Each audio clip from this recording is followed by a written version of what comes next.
Hi friends, welcome to Aarthi world. இன்றைக்கி நம்ம பார்க்க போகிற ரெசிபி வத்த குழம்பு. என்ன தான் வீட்டில் வத்த குழம்பு செஞ்சாலும் கல்யாண வீட்டில் செய்கிற மாதிரி அந்த டேஸ்ட்டு எப்போவுமே வரதில்லை. நான் நிறைய வத்த குழம்பு ட்ரை பண்ணி கடைசியாக கிளிக் ஆன அந்த ரெசிபி தான் உங்களுக்காக போட்டிருக்கேன். இது அப்படியே கல்யாண வீட்டில் சாப்பிட்ற மாதிரி அதே டேஸ்ட்டில் இருக்கும். கண்டிப்பாக உங்கள் வீட்டில் நீங்கள் ட்ரை பண்ணி பாருங்கள்.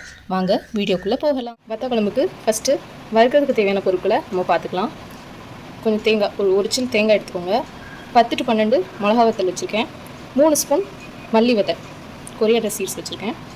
1 ஸ்பூன் அரிசி, 1 ஸ்பூன் கடலைப்பருப்பு, 1 ஸ்பூன் ஜீரகம், 1/4 ஸ்பூன் வெந்தயம், அதுக்கப்புறமா 1 ஸ்பூன் மிளகு. இது எல்லாம் தான் வறுக்கிறதுக்கு தேவையான பொருட்கள். இதெல்லாம் வறுத்துட்டு வந்துடலாம். அதுக்கு முன்னாடி கொஞ்சம் லெமன் சைஸ் அளவுக்கு புளியை ஊற வச்சுருக்கேன். இது ஊறிட்டு இருக்கட்டும். அடுத்து நம்ம வறுத்துட்டு வந்துடலாம்.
எல்லாத்தையும் பிளேட்டுக்கு மாற்றியாச்சு.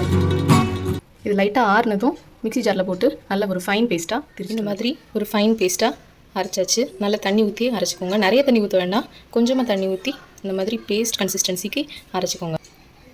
இப்போது ஒரு பாத்திரத்தில் புளி கரைச்சி வச்சுருக்கேன். இதில் நம்ம இந்த பேஸ்ட்டை உள்ளே சேர்த்துக்கலாம். ஒரு கடாய் வச்சுக்கலாம். நல்லெண்ணெய் ஊற்றிக்கோங்க. இதுக்கு கண்டிப்பாக நல்லெண்ணெய் தான் சேர்க்கணும். கொஞ்சம் நிறையவே சேர்த்துக்கோங்க, அதுதான் டேஸ்ட் கொடுக்கும். எண்ணெய் சூடானதும் கடுகு உளுந்து பருப்பு போட்டுக்கலாம்.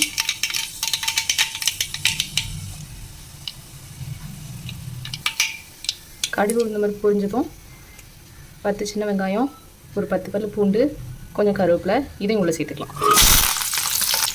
இது நல்ல பொன்னிறம் ஆன அப்புறம் நம்ம கரைச்சி வச்சுருக்கோம் இல்லையா புளி, அதை உள்ளே ஆட் பண்ணிக்கலாம்.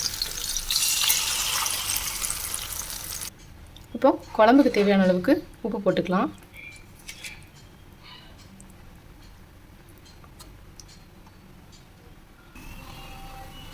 லைட்டாக கொதிக்கும் போது காயப்பொடி சேர்த்துக்கலாம். இதை நல்லா கிண்டி விட்டுருங்க ஒரு தடவை.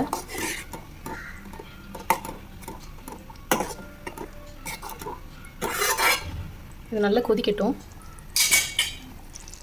ஒரு 5 minutes நல்லா கொதிச்சிருச்சு. இப்போ கொஞ்சமாக கருப்பட்டி சேர்த்துக்கலாம். உங்கள்கிட்ட கருப்பட்டி இல்லைன்னா மண்டை வெல்லம் கூட சேர்த்துக்கலாம்.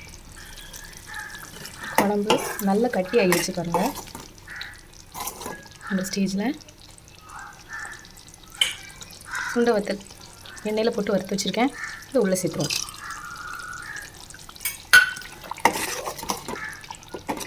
அருமையான வத்த குழம்பு ரெடி ஆயிடுச்சு. இதை கண்டிப்பாக உங்கள் வீட்டில் ட்ரை பண்ணி பாருங்கள். உங்களுக்கு இந்த வீடியோ பிடிச்சிருந்துச்சின்னா லைக் பண்ணுங்கள், ஷேர் பண்ணுங்கள், கமெண்ட் பண்ணுங்கள். முக்கியமாக சப்ஸ்கிரைப் பண்ணிக்கோங்க. சப்ஸ்கிரைப் பட்டன் பக்கத்தில் ஒரு பெல் ஐக்கான் இருக்கும், அதையும் மறக்காமல் கிளிக் பண்ணிக்கோங்க. அப்போ தான் நான் போடுற எல்லா வீடியோஸும் உங்களுக்கு நோட்டிஃபை ஆகும். Thank you. Have a nice day.